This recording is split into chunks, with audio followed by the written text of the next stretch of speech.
भूतों की कहानियां तो आपने अक्सर सुनी ही होंगी। साइंस भले ही भूतों के अस्तित्व को ना मानता हो, लेकिन कई बार ऐसी घटनाएं सामने आती है जो हमें सोचने पर मजबूर कर देती है कि क्या वाकई इंसानों की इस दुनिया में भूतों का एग्जिस्टेंस है।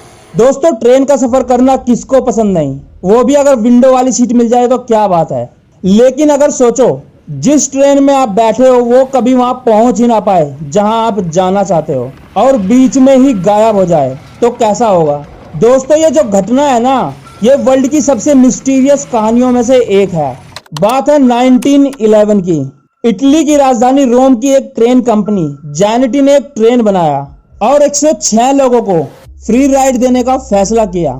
सब खुशी खुशी ट्रेन के अंदर बैठ गए और बाहर की ग्रीनरी को एंजॉय करने लगे। ट्रेन को रास्ते से 1 किलोमीटर लंबे टनल से गुजरना था, जो कि काफी बड़े पहाड़ के बीच में से निकली थी। ट्रेन में बैठे लोग ट्रैवल का एंजॉय ले रहे थे, लेकिन वो इस बात से अनजान थे कि उनके साथ कुछ ऐसा होने वाला है जिसके बारे में कोई सोच भी नहीं सकता। जैसे ही ट्रेन टनल के पास पहुंची, ट्रेन का टेम्परेचर और बाहर का टेम्परेचर पूरी तरह बदल गया।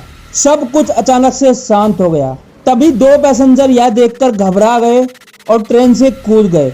जैसे ही ट्रेन टनल के अंदर पहुंची तो वह पूरी तरह गायब हो गई थी। उसके बाद उस ट्रेन को किसी ने नहीं देखा।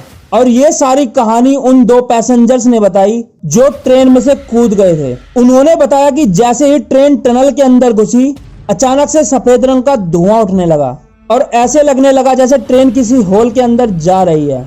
वहां कुछ नहीं दिखाई दे रहा था। किसी के समझ में कुछ नहीं आ रहा था कि यहाँ क्या हो रहा है। ये सब देखकर वो 2 पैसेंजर ट्रेन से कूद गए थे। उन दोनों ने ये सारी घटना जांच करने वाली टीम को बताई।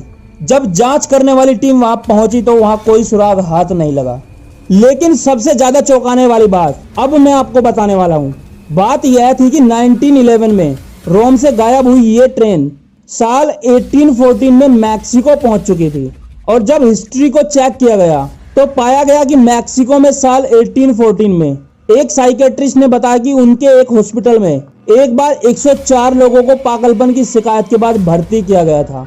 और वहां पर सब लोग जोर जोर से चिल्ला रहे थे कि हम सभी लोग रोम से एक ट्रेन के जरिए मैक्सिको आए हैं, जबकि रोम से मैक्सिको आने के लिए किसी भी प्रकार की रेल लाइन मौजूद नहीं है।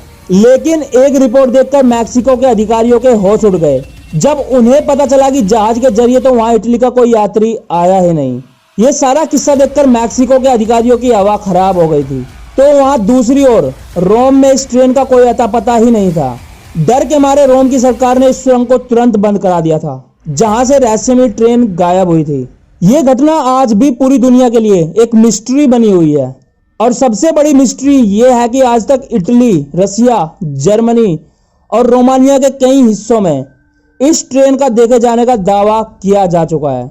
हर बार जिस ट्रेन का जिक्र किया गया था वो हूबहू वैसी ही थी जैसी ट्रेन 1911 में लापता हुई थी। मतलब आप समझ रहे हो, ट्रेन कभी आ रही है कभी जा रही है, यानी कभी समय में पीछे चली जाती है और कभी समय में आगे की तरफ। कई लोगों का मानना है कि यह रहस्यमयी ट्रेन अभी भी किसी टाइम लूप में फंसी हो सकती है और ये घटना दुनिया की एक अनसुलझी मिस्ट्री में से एक बनकर रह गई है। तो दोस्तों, अगर वीडियो पसंद आई हो तो चैनल को सब्सक्राइब जरूर कर ले और साथ वाला बेल आइकन भी दबा ले ताकि आपको और भी वीडियोज के नोटिफिकेशन मिलते रहें।